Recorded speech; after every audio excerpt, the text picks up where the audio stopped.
ആരോഗ്യ മേഖല ഏറെ വിവാദങ്ങളിൽപ്പെടുന്ന ഒരു കാലഘട്ടം. ഈ മേഖലയിലെ ഏറ്റക്കുറച്ചിലുകളെ സംബന്ധിച്ച് ആരോഗ്യവകുപ്പിലെ മുൻ അഡ്മിനിസ്ട്രേറ്റീവ് അസിസ്റ്റന്റ് എം താജുദ്ദീൻ നമ്മോട് പ്രതികരിക്കുന്നു. നമസ്കാരം സർ. ആരോഗ്യ മേഖല ഈ കാലഘട്ടത്തിൽ ഏറെ വിവാദങ്ങളിൽപ്പെട്ടു നിൽക്കുന്ന ഒരു കാലഘട്ടം. പ്രത്യേകിച്ച് ഈ കാലവർഷക്കെടുതികൾ, രോഗങ്ങളുടെ അവസ്ഥ, മെഡിക്കൽ കോളേജുകളുടെ അവസ്ഥ, ഇങ്ങനെയുള്ള ഒത്തിരി പ്രശ്നങ്ങളിൽ ആരോഗ്യ മേഖല ഏറെ വിവാദങ്ങളുണ്ട്. ശരിക്കും ഇപ്പോഴുള്ള ഈ വിവാദങ്ങൾക്ക് കാരണമെന്ത്? ശരിക്കും ആരോഗ്യവകുപ്പിന് ഇന്നൊരു വിവാദങ്ങളിലേക്ക് ചെന്നെത്തേണ്ട ഒരു സ്ഥിതിവിശേഷങ്ങളുണ്ടെന്ന് തോന്നുന്നില്ല. ആരോഗ്യവകുപ്പിനെ സംബന്ധിച്ചിടത്തോളം ഒരു കാലഘട്ടത്തിൽ നമുക്കെല്ലാം അറിയാം, ആരോഗ്യവകുപ്പിൽ ആരോഗ്യവകുപ്പ് എന്ന് പറയുന്ന വകുപ്പ് തന്നെ വന്നു തന്നെ വളരെ അടുത്ത കാലത്താണ്. കേരളത്തിൽ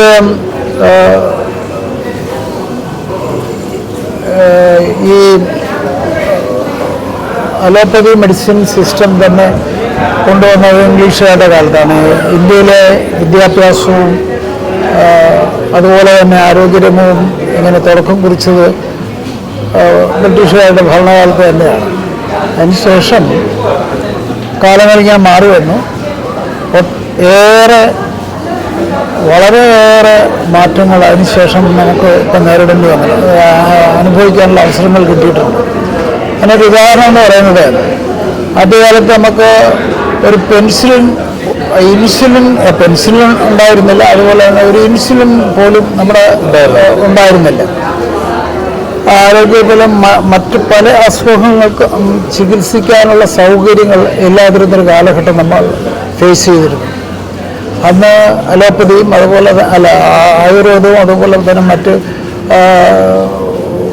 പ്രകൃതി ചികിത്സയും മറ്റുമായി ഇങ്ങനെ കഴിഞ്ഞുകൂടിയ ഒരു കാലഘട്ടത്തിൽ നിന്നാണ് നമ്മൾ ആരോഗ്യവകുപ്പ് ഡെവലപ്പ് ചെയ്ത് വരുന്നത്. അതിനുശേഷം അപ്പോൾ അതിന് ഏതാണ്ട് 80 വർഷത്തോളം പഴക്കം വരും അലോപ്പതിയുടെ സ്വാധീനം വന്നു തുടങ്ങിയിട്ട് വരും. പക്ഷേ ഇന്നത്തെ സ്ഥിതിക്ക് അതിൽ ഒരുപാട് മാറ്റങ്ങളെന്ന് പറഞ്ഞത്, എല്ലാ അസുഖങ്ങൾക്കും മരുന്ന് കണ്ടുപിടിക്കുന്ന ഒരു സ്ഥിതിയിലേക്ക് കണ്ടുപിടുത്തങ്ങൾ കൂടുതൽ മെച്ചപ്പെട്ടു.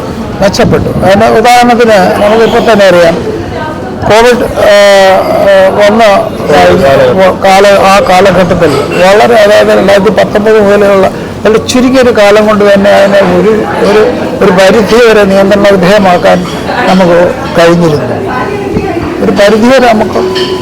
എന്നുള്ളത് അതിന് സംശയമില്ല. ലോകം മൊത്തം നമ്മൾ കേരളത്തിലാണ് ആരോഗ്യ മേഖല ഏറെ മെച്ചപ്പെട്ടു നിൽക്കുന്ന ഒരു സംസ്ഥാനം കേരളത്തിലാണ്. ഇന്ത്യയിലെ മൊത്തം കണക്ക് നമ്മൾ പരിശോധിച്ച് നോക്കിയാൽ കേരളത്തിൽ കിട്ടുന്നതിൻ്റെ അത്രയും വൈദ്യശാസ്ത്ര രംഗത്ത് മെച്ചപ്പെട്ട സേവനങ്ങൾ കിട്ടുന്ന മറ്റൊരു സംസ്ഥാനവും ഉണ്ടാവില്ല. അപ്പോൾ ഒരുപക്ഷെ AIMS അതുപോലുള്ള കുറേ സ്ഥാപനങ്ങൾ കേരളത്തിന് പുറത്തുണ്ടെങ്കിൽ പോലും കേരളത്തിൽ കിട്ടുന്നതിന് എത്ര വിദ്യാഭ്യാസം, അതായത് തമിഴ്നാടോ അതുപോലെ തന്നെ മറ്റ് സംസ്ഥാനങ്ങളിലോ ഒക്കെ തന്നെ ഈ പ്രാഥമിക ആരോഗ്യ കേന്ദ്രങ്ങൾ, സാമൂഹ്യ ആരോഗ്യ കേന്ദ്രങ്ങൾ, അതിനൊക്കെ വളരെ അകലങ്ങളിലാണ് സ്ഥിതി ചെയ്യുന്നത്. ഇവിടെയാണെങ്കിൽ ഒരു ബ്ലോക്കിലും ഒരു പഞ്ചായത്തിലും ഒരു സ്ഥാപനമുണ്ട്. ഒരു പഞ്ചായത്തിൽ ഇപ്പം 3 പ്രൈമറി ഹെൽത്ത് സെന്ററുകൾ, സാമൂഹ്യ ആരോഗ്യ കേന്ദ്രങ്ങൾ, അങ്ങനെ തുടങ്ങി ഈ ജില്ലാ ആശുപത്രികൾ, ജില്ലാ ലെവൽ ജനറൽ ഹോസ്പിറ്റലുകൾ, ഡിസ്ട്രിക്ട് ഹോസ്പിറ്റലുകൾ, മെഡിക്കൽ കോളേജുകളുടെ എണ്ണം തന്നെ വളരെ കൂടി. നമ്മൾ കേരളത്തിൽ ആദ്യം 5 മെഡിക്കൽ കോളേജ് ഉണ്ടായിരുന്ന സ്ഥാനത്ത് നിന്ന് അതിൻ്റെ എണ്ണം വളരെ കൂടി. അപ്പോൾ ഈ സ്ഥിതിയിലേക്ക് എത്തിപ്പെട്ടത് നമ്മുടെ ആരോഗ്യരംഗത്തേക്ക് മാറ്റങ്ങൾ ഉണ്ടാക്കിയിട്ടുണ്ടെന്നുള്ള വളരെ നമുക്ക് തീർച്ചയായും പറയേണ്ടത്. പക്ഷേ ഈ ഉണ്ടെങ്കിലും ഇന്നത്തെ രോഗത്തിൻ്റെ അവസ്ഥ, അതുപോലെ തന്നെ ജീവിതശൈലി രോഗങ്ങളുടെ സ്ഥിതി, ഇതെല്ലാം നമുക്ക് വളരെ കൂടുതലുണ്ടായിരിക്കും. ജീവിതശൈലി രോഗങ്ങളാണ് ഏറ്റവും കൂടുതൽ നമുക്ക് അനുഭവപ്പെടേണ്ടി വന്നിരിക്കുന്നത്. ഒരു ഉദാഹരണത്തിന് നമ്മൾ പ്രധാനമായിട്ട് എടുക്കുകയാണെങ്കിൽ നമ്മൾ ഡയബറ്റിക്സ്, പിന്നെ അതുപോലെ തന്നെ കുറേ അസുഖങ്ങൾ ഓരോന്ന് പറയുന്നുണ്ട്. അസുഖങ്ങൾ എല്ലാറ്റിനും ഹാർട്ട് സംബന്ധ അസുഖങ്ങൾ, അതുപോലെ തന്നെ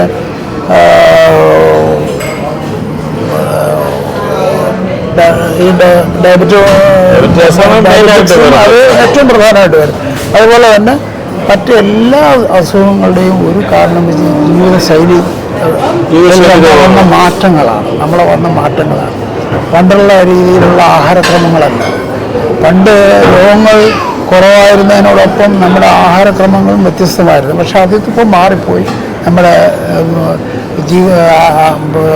അതായത് എക്സസൈസിൻ്റെ കുറവ്, മറ്റു ആളുകൾ ജോലി ചെയ്തിരുന്നു. കൂടുതലും നമ്മുടെ ഫാസ്റ്റ് ഫുഡ് സംസ്കാരമല്ലേ?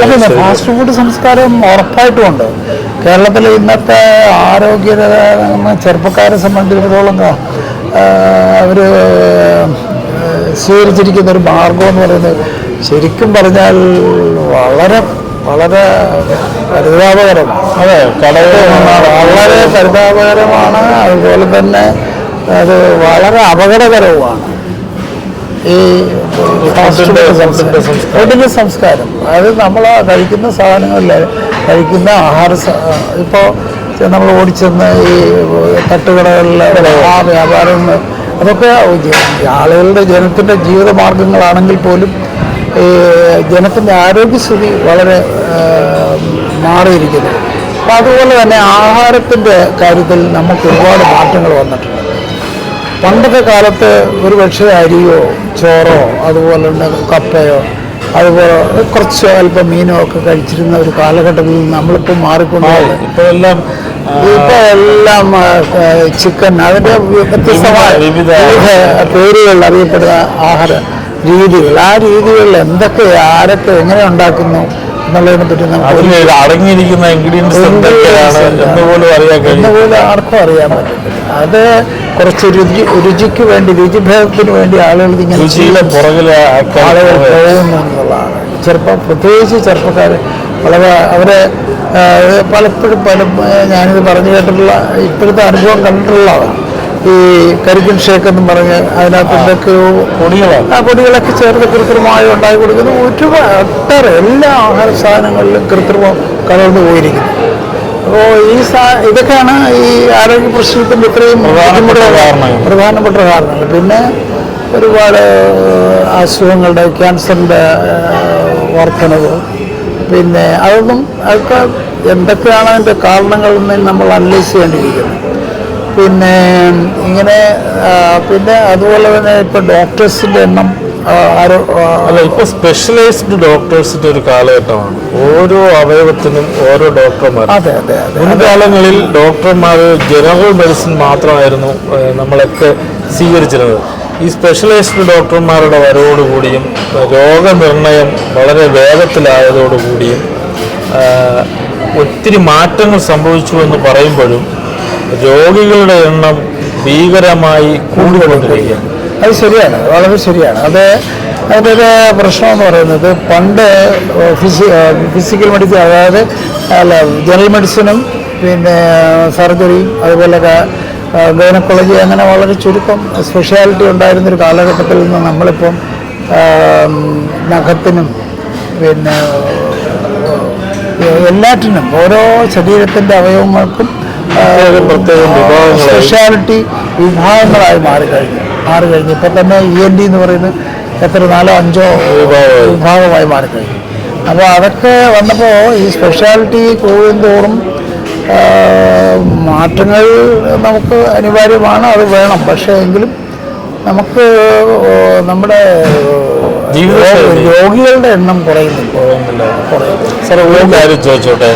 സാറ് ഇപ്പോൾ ഹെൽത്ത് ഡിപ്പാർട്ട്മെൻറ്റിൽ ഉയർന്ന സ്ഥാനം വഹിച്ച ഒരു ഉദ്യോഗസ്ഥനായിരുന്ന കാലഘട്ടത്തിലാണ് ഈ ഫുഡ് സേഫ്റ്റിയുമായി ബന്ധപ്പെട്ട് അന്ന് ഹെൽത്ത് ഡിപ്പാർട്ട്മെൻറ്റിൻ്റെ ഭാഗമായിരുന്നു ഫുഡ് സേഫ്റ്റി.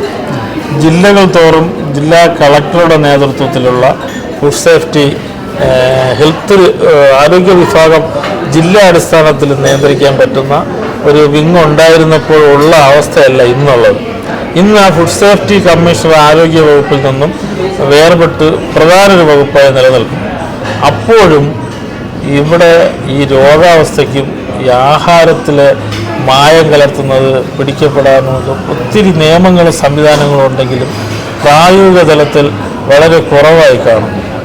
അതിന് ശരിക്കുള്ള പ്രവർത്തനങ്ങൾ അതിൻ്റെ പ്രവർത്തനം ഫലപ്രാപ്തിയിലെത്തിയില്ല എന്നാണ് പറയുന്നത് അല്ലേ? അതെ. അത് ആരോഗ്യവകുപ്പ് തുടങ്ങിയ കാലത്ത് ആരോഗ്യവകുപ്പിലെ വിവിധ വിഭാഗങ്ങളുണ്ടായിരുന്നു. അതിലൊരു വിഭാഗമായിരുന്നു ഈ ഫുഡ് സേഫ്റ്റി. ഫുഡ് സേഫ്റ്റിയുടെ അന്ന് ഫുഡ് ഇൻസ്പെക്ടർ എന്ന് പറയുന്ന ഒരു ജീവനക്കാരൻ എല്ലാ താലൂക്കിലും ഉണ്ടായിരുന്നു. എല്ലാ താലൂക്കിലും ഫുഡ് ഇൻസ്പെക്ടർ, എല്ലാ ജില്ലയിലും ജില്ലാ ഫുഡ് ഇൻസ്പെക്ടർ, അത് കഴിഞ്ഞിട്ട് സ്റ്റേറ്റ് ലെവൽ ഡെപ്യൂട്ടി ഡയറക്ടർ, അങ്ങനെ തുടങ്ങി വളരെ അന്നും ഒരു വ്യവസായ മാർക്കറ്റൊക്കെ കൂടെ ഉണ്ടെങ്കിലും അന്ന് ഇത്ര കണ്ട് ശരിക്കും പറഞ്ഞാൽ ഇത്ര കണ്ട് ആരോഗ്യത്തിൽ അല്ല ഈ ആഹാര സാധനങ്ങൾ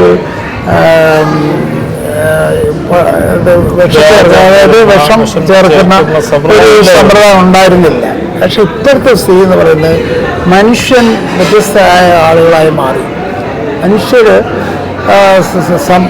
സമ്പത്തിന് വേണ്ടി അല്ലെങ്കിൽ പൈസയ്ക്ക് വേണ്ടി വരുമാനത്തിന് വേണ്ടി എന്ത് കാണിക്കാൻ തയ്യാറാവുന്ന ഒരു കാലഘട്ടത്തിലേക്ക് നമ്മൾ എത്തിപ്പെട്ടു പോയി. ഇപ്പോൾ ഉള്ള മനുഷ്യർ ആഹാരം കൊടുക്കുമ്പോൾ അതിനകത്ത് ആഹാരത്തിൽ ഒരുപാട് വിഷാംശങ്ങൾ ചേരുന്നുള്ള എല്ലാവർക്കും അറിയാം. അത് ഗവൺമെന്റിനും അറിയാം, ജനത്തിനും അറിയാം, ഈ കഴിക്കുന്നവർക്കും അറിയാം. പക്ഷെ അതിൽ മാറ്റം വരുത്താനുള്ളൊരു ഒരു അതിനുള്ളൊരു മനസ്സ് ഇവർക്ക് ആർക്കും വരുന്നില്ല. ഈ ഭക്ഷിക്കുന്ന കക്ഷികൾക്കോ കൊടുക്കുന്ന കക്ഷികൾക്കോ നമ്മളെല്ലാം ഇരിക്കുന്ന കക്ഷികൾക്കോ ആർക്കും വരുന്നില്ല. നമുക്കെല്ലാം അറിയാം നമ്മൾ ഈ കഴിക്കുന്ന ആഹാരത്തിൽ വിഷമുണ്ടെന്ന് അറിഞ്ഞുകൊണ്ട് തന്നെയാണ് ആരും നിയന്ത്രിക്കാത്തൊരു സ്ഥിതിയിലേക്ക്. ഇപ്പോൾ വന്നിരിക്കുന്നതെന്ന് പറയുന്ന ഒരു ഫുഡ് സേഫ്റ്റി കമ്മീഷൻ എന്ന് പറയുന്നത് IAS ഉദ്യോഗസ്ഥർ. IAS ഉദ്യോഗസ്ഥർ അത് വന്നിട്ട് ഏതാണ്ട് എനിക്ക് തോന്നുന്നു 10-15 വർഷത്തിന് മുമ്പ് 23 വർഷത്തിന് മുമ്പ് ആണെന്നാണ് എനിക്ക് തോന്നുന്നത്. ഫുഡ് സേഫ്റ്റി കമ്മീഷണറേറ്റ് എന്നും പറഞ്ഞൊരു പുതിയ വിഭാഗം ഒരു പുതിയ ഡിപ്പാർട്ട്മെൻറ്റ് തന്നെ അതിന് വന്നു. അതിപ്പോൾ അതൊരു വലിയ പോസ്റ്റായി തന്നെ വന്നു. അതുപോലെ തന്നെ ഈ ആരോഗ്യവകുപ്പിൽ നിന്ന് വന്ന് പണ്ട് ESI എന്ന് പറയുന്നത് ആരോഗ്യവകുപ്പിൻ്റെ കീഴിലായിരുന്നു. മെഡിക്കൽ കോളേജിൻ്റെ ഒരു പകുതി വിഭാഗം ആരോഗ്യവകുപ്പിൻ്റെ കീഴിലായിരുന്നു. പകുതി വിഭാഗം മേജർ ഉത്തരവാദിത്തങ്ങൾ ആരോഗ്യവകുപ്പിലുണ്ടായിരുന്നു. പിന്നെ അങ്ങനെ തുടങ്ങിയ ഒട്ടേറെ സ്ഥാപനങ്ങൾ ഉണ്ടായിരുന്നു. ഇതെല്ലാം ഇപ്പോൾ പല വിഭാഗങ്ങളായി മാറിയത് നമ്മുടെ രാജ്യത്തിൻ്റെ ഡെവലപ്മെൻറ്റിൻ്റെ ഭാഗമായിട്ടാണ് ഇതൊക്കെ മാറിയത്. പക്ഷേ ഇപ്പോൾ ഉള്ള സ്ഥിതി എന്ന് പറയുന്നത് ഈ ഫുഡ് സേഫ്റ്റി കമ്മീഷണറേറ്റിൻ്റെ പ്രവർത്തനം ഫലപ്രദമാണോ എന്ന് ചോദിച്ചാൽ ഞാനിതൊരു ഔദ്യോഗികമായ ഒരു അഭിപ്രായമല്ല. പക്ഷേ എനിക്കത് പറയാനുള്ള അർഹതയൊന്നുമില്ല. പക്ഷെ അത് തീർച്ചയായും ഫലപ്രദമല്ല എന്ന് ഞാൻ പറയും. അതിന് കാരണം ഈ ഫുഡ് സേഫ്റ്റി കമ്മീഷണറേറ്റിൻ്റെ കീഴിലാണ് ഇവിടുത്തെ ഫുഡിൻ്റെ നമ്മൾ കാണുന്ന ആഹാര സാധനങ്ങൾ നമ്മുടെ മുന്നിലെത്തുന്ന നമ്മളിൽ കാണുന്ന എല്ലാം മോശപ്പെട്ട രീതിയിലുള്ളതാണ്. അവിടെ അതിനെ നിയന്ത്രിക്കാൻ ഉതകുന്ന രീതിയിലുള്ള ജീവനക്കാരോ അല്ലെങ്കിൽ അതിനുള്ള സംവിധാനങ്ങളോ ഇല്ല എന്ന് വേണമെങ്കിൽ നമ്മൾ പറയേണ്ടി വരും. ഇപ്പം തന്നെ നേരത്തെ ലാസ്റ്റിൽ എനിക്ക് തോന്നുന്നു ആദ്യം വന്ന പ്രഭാകരൻ സാർ ആണെന്ന് എനിക്ക് തോന്നുന്നു. ഇവർ വന്ന ആ കാലഘട്ടത്തിൽ തന്നെ ഒരു തുടക്കം വന്നപ്പോൾ കുറച്ച് പ്രതീക്ഷകൾ നമുക്കൊക്കെ ഉണ്ടായിരുന്നു. പക്ഷേ ആ രീതിയിൽ അത് എത്തിപ്പെടാൻ ഇപ്പോഴും കഴിഞ്ഞിട്ടില്ല. ഉദാഹരണത്തിന് ഇപ്പോൾ UAE, ദുബൈയിൽ അതുപോലുള്ള മധ്യേഷ്യൻ രാജ്യങ്ങൾ മറ്റു രാജ്യങ്ങളിലൊക്കെ ആണെങ്കിൽ ഇതിന് വളരെയധികം നിയന്ത്രണങ്ങൾ ആഹാര കാര്യത്തിൽ ഏർപ്പെടുത്തിയിട്ടുണ്ട്. ആഹാര പദാർത്ഥങ്ങളുടെ വിൽപ്പനയിലും സൂക്ഷിപ്പിലും ഒക്കെ വളരെ നിയന്ത്രണങ്ങൾ ഏർപ്പെടുത്തിയിട്ടുണ്ട്. പക്ഷേ ഇവിടെ ഒരു നിയന്ത്രണവും ഇല്ല. അതായത് ഈ ദുബൈയിലുള്ള മാർക്കറ്റുകളിൽ ഓരോ വലിയ മാർക്കറ്റുകളിലും ഒരു ഉദ്യോഗസ്ഥൻ ആ മാർക്കറ്റിൽ തന്നെ ഉണ്ട്. ആ മാർക്കറ്റിലിരിക്കുന്ന ഉദ്യോഗസ്ഥൻ തന്നെ അത് പരിശോധിച്ച് അത് ഫലപ്രദമാണ്, ഗുണകരമാണ്, അതിൽ ദോഷമില്ല, അശുദ്ധമാണ് എന്നുള്ള സർട്ടിഫിക്കറ്റ് കൊടുത്തെങ്കിൽ മാത്രമേ അവർക്ക് വിൽക്കാൻ പറ്റൂ. ഇവിടെ സംബന്ധിച്ചിടത്തോളം അങ്ങനെ ഒരു സിസ്റ്റമേ ഇല്ല. ഇവിടുന്ന് ഇപ്പോൾ ഉദാഹരണത്തിന് പറഞ്ഞാൽ ഒരുപാട് പറയേണ്ടി വരും. അതായത് ഇതിപ്പോൾ നമ്മൾ വരുന്ന ആഹാര സാധനങ്ങളിൽ ഭൂരിപക്ഷവും തമിഴ്നാട്ടിൽ നിന്നാണ്. തമിഴ്നാട്ടിലും മറ്റു രാജ്യങ്ങളിൽ നിന്നും മറ്റു സംസ്ഥാനങ്ങളിൽ നിന്നും വരുന്നുണ്ടെങ്കിലും ഏറ്റവും കൂടുതൽ നമ്മൾ ഉപയോഗിക്കുന്നത് തമിഴ്നാട്ടിലെ ഭക്ഷണ സാധനങ്ങൾ തന്നെയാണ്. ഈ പലവ്യഞ്ജനം, മുളക്, മല്ലി, പച്ചക്കറി, മുട്ട, പിന്നെ കോഴി, ഇറച്ചിക്കോഴി, ഇതൊക്കെ വരുന്നത് അവിടെ നിന്ന് തന്നെയാണ്. എനിക്ക് നേരിട്ട് കണ്ട അനുഭവമുള്ള ഒന്ന് രണ്ട് കാര്യങ്ങളുണ്ട്. അതായത് തമിഴ്നാട്ടിൽ നിന്ന് വരുന്ന ഒരു ജില്ലയിൽ തന്നെ ഏതാണ്ട് ഈ ഇവിടുത്തെ അതായത് തെമ്മല ആര്യങ്കാവ് ചെക്ക് പോസ്റ്റിലൂടെ കടന്നു വരുന്ന ഡെയിലി 28 ഒരു ഇത് ഈ കണക്ക് ഞാൻ പറഞ്ഞത് കുറേ വർഷത്തിന് മുമ്പുള്ളതാണ്, ഇപ്പോഴത്തെ എനിക്ക് അറിയില്ല. 28 ലോറി മുട്ട തന്നെ അവിടെ നിന്ന് ഇങ്ങോട്ട് കടത്തി വിടുന്നു ഡെയിലി. അവിടെ ഈ മുട്ട വരുന്ന ഈ മുട്ടയിൽ പലതിലും 100% ഞാൻ പറയുന്നില്ലെങ്കിൽ പോലും ഭൂരിപക്ഷം മുട്ടയും കേടും അതുപോലെ തന്നെ കൃത്രിമവും ചെയ്ത മുട്ടകളാണ് നമ്മൾ കിട്ടുന്നത്. അതുപോലെ കോഴി കൊണ്ടുവരുന്നുണ്ട്. കോഴി എന്ന് പറഞ്ഞാൽ ഇറച്ചിക്കോഴി വരുന്നത് നാമക്കൽ എന്ന് പറയുന്ന സ്ഥലത്ത് നിന്ന് ഇറച്ചിക്കോഴി ഇവിടെ ധാരാളം വരുന്നുണ്ട്. ഈ വരുന്ന ഇറച്ചിക്കോഴി ഇവിടെ വന്നിട്ട് കൊല്ലം സിറ്റി കൊണ്ടുവന്നിട്ട് അവിടെ ഒരു ഏതാണ്ട് ഒരു വലിയ 2-3 ഏക്കറോളം വരുന്ന ഒരു പ്ലോട്ടിൽ അടച്ച് കെട്ടിയ മതിലുള്ള ഒരു കെട്ടിൽ അവിടെ ലോറി കൊണ്ട് കയറ്റി അവിടെ നിന്നാണിത് മറ്റു സ്ഥലത്തേക്ക് കൊണ്ടുപോകാൻ ചെറിയ വണ്ടികൾ വരുന്നത്. അത് വരുന്ന വണ്ടികൾ വരുന്ന കോഴികളിൽ ഏതാണ്ട് ഒരു 20% കോഴികൾ ചത്ത കോഴികളാണ്. ഈ കോഴികളാണ് നമ്മളെ പിന്നെ ഈ ഏജൻസികൾ അത് വില കുറച്ച് വാങ്ങിയതിന് ശേഷം അത് നശിപ്പിക്കുന്നതോ നഷ്ടപ്പെടുത്തേണ്ടതാണ്. തീന്മേശകളിലേക്ക് എത്തിപ്പെടുന്ന ഈ കോഴികൾ ശരിക്കും പറയാം 20% എങ്കിലും വരുമെന്ന് എനിക്ക് നേരിട്ട് ബോധ്യമുള്ള ഒരു കാര്യമായതുകൊണ്ടാണ് ഞാൻ ഇത് പറഞ്ഞത്. ഞാൻ പറയാൻ കഴിയും ഇതിനകത്ത് ഇപ്പോഴുള്ള ഈ ഒരു ഫുഡ് സേഫ്റ്റി വിഭാഗം ഈ പരിശോധനകൾ കൃത്യമാക്കാത്തത് കൊണ്ടാണ് ഇത്തരം വീഴ്ചകൾ. സാറിന് അത് എങ്ങനെ പറയാൻ കഴിയുമെന്ന് എനിക്കറിയില്ല. ഞാനിത് പറയുന്നത് എനിക്ക് അത് എങ്ങനെ പറയുമെന്നുള്ളതാണ്. അതായത് ഒരു പരിശോധന പോലും ഇപ്പോൾ ഇല്ല. വളരെ ചുരുങ്ങിയ തോതിൽ ജീവനക്കാർ ഒരു പേരിന് വേണ്ടിയുള്ള പരിശോധന മാത്രമേ നടക്കുന്നുള്ളൂ. ഇതിനകത്തൊക്കെ കൃത്യമായ പൊളിറ്റിക്സ് ഉണ്ട്. ഇതിനകത്ത് ഇതൊക്കെ ചെയ്യുന്ന വലിയൊരു വിഭാഗം കച്ചവടക്കാർ അവർ പല പൊളിറ്റീഷ്യന്മാരുടെയും മന്ത്രിമാരുടെയും എന്ത് തന്നെ ആയാലും ആരായാൽ തന്നെയും അത് മനുഷ്യന്റെ ആഹാരവും മനുഷ്യൻ ഉപയോഗിക്കുന്ന സാധനങ്ങളുമാണെന്നുള്ള രീതിയിൽ അത് ശുദ്ധമാക്കി കൊടുക്കേണ്ട ബാധ്യത എല്ലാ പാർട്ടിക്കും ഉള്ളതല്ലേ. ഇപ്പം ഭരിക്കുന്ന പാർട്ടിക്കും പ്രതിപക്ഷത്തിനും എല്ലാവർക്കും ഉള്ളതാണ്. നേരത്തെ പറഞ്ഞ പോലെ സമ്പത്താണ് ഇതിനകത്തൊക്കെ. സമ്പത്ത് കിട്ടുന്നതിന് വേണ്ടി എന്ത് ചെയ്യാൻ തയ്യാറുള്ള കുറേ ഒരു മനുഷ്യർ അത് നമ്മുടെ വ്യവസായ രംഗത്തും എല്ലായിടത്തും, അതുപോലെ തന്നെ ആരോഗ്യരംഗത്തും. ഇപ്പോൾ പക്ഷെ ആരോഗ്യരംഗം എന്ന് പറയുന്നത് ഞാൻ ഈ ആരോഗ്യ വകുപ്പിൽ കുറച്ച് ഒരു 10-35 വർഷം ജോലി ചെയ്ത ആളാണ്. 36 വർഷത്തോളം 35 വർഷത്തിൽ കൂടുതൽ ജോലി ചെയ്ത ആളാണ്.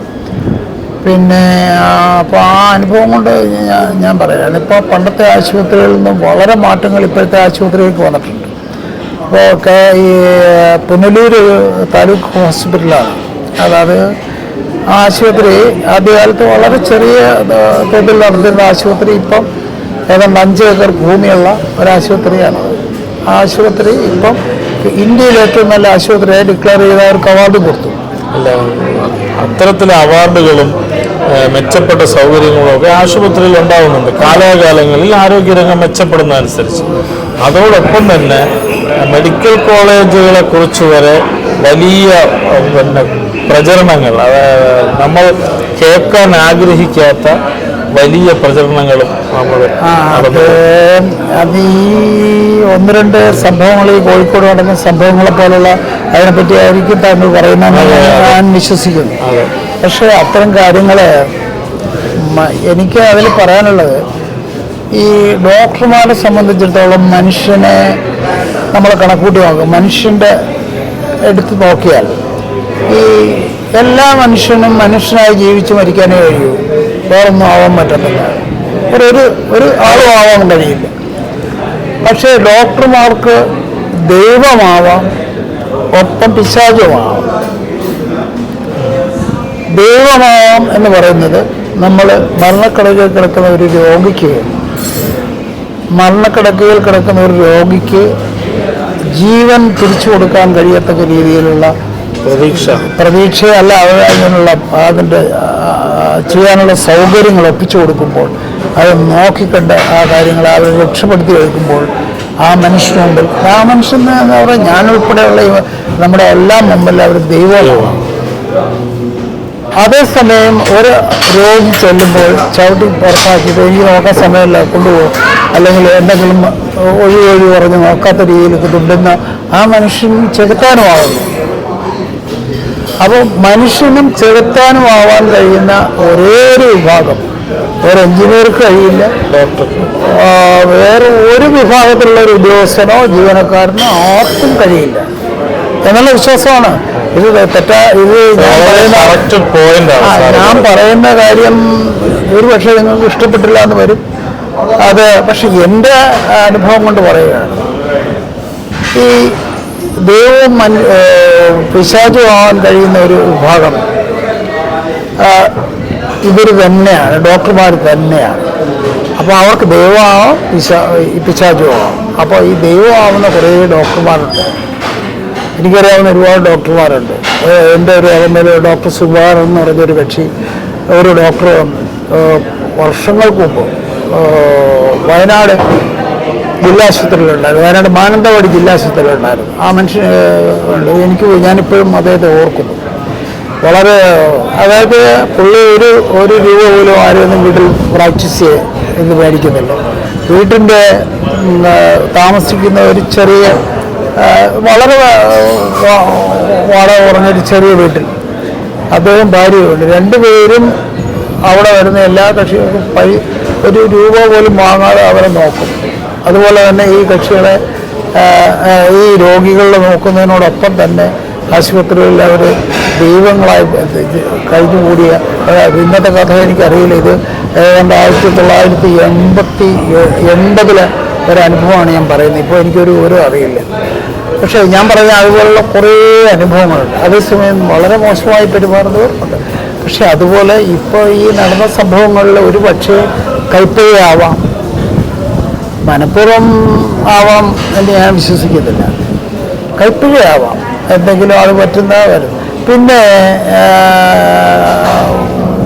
എന്തെങ്കിലും വീഴ്ചകൾ കൊണ്ട് സംഭവിച്ചുകൂടായി, അതിനകത്ത് എനിക്ക് ഒരു പറയാൻ പറയും. പക്ഷെ എന്തായാലും ആ ഡോക്ടറെ ഞാൻ കുറ്റപ്പെടുത്താൻ ഞാൻ തയ്യാറല്ല.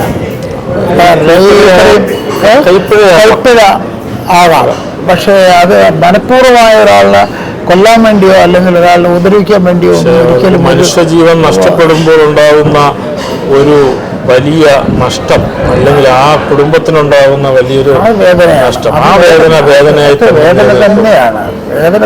അതെല്ലാം വേദനയല്ലേ നമ്മുടെ ചുറ്റും നടക്കുന്ന ഓരോ സംഭവം.